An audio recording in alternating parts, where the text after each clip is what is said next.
Ey güvendiğim uca dağlar sene de yarmış qar.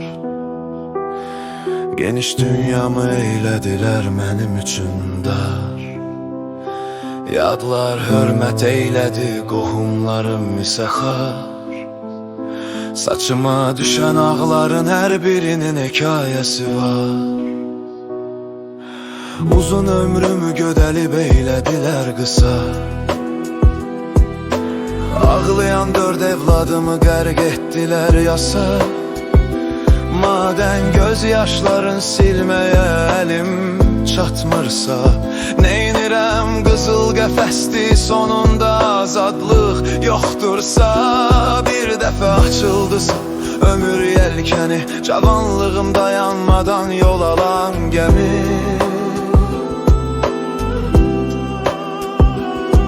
Düşdü burulğana qayıtmaz geri, limanda gözləyənlər gözləməsinlər məni. Min bir hilə quraraq məni yıxdılar.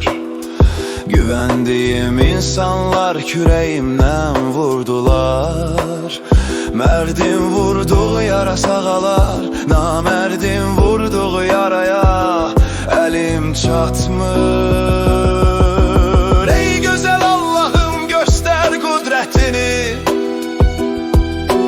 Bu zülmət qaranlıqlar qorxudur məni.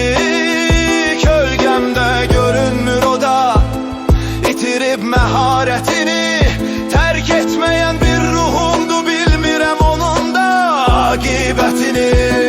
Heç bir stansiyada dayanmayan qatara minmişəm. Bu qatarda nə qədər ümidsiz insanlar görmüşəm. Hər kəsə ümid sonda ölər deyə təsəlli vermişəm.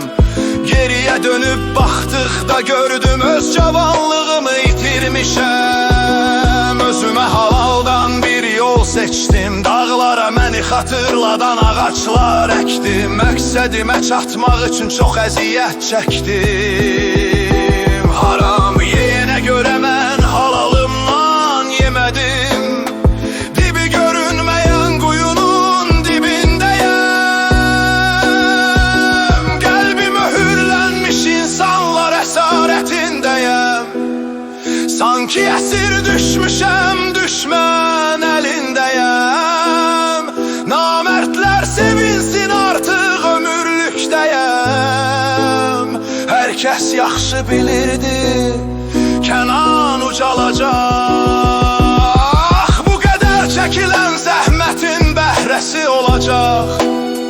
Zənn edirdim gözü götürməyənlər yanacaq. Nə bilərdim sapı özümdən olan quyumu qazacaq.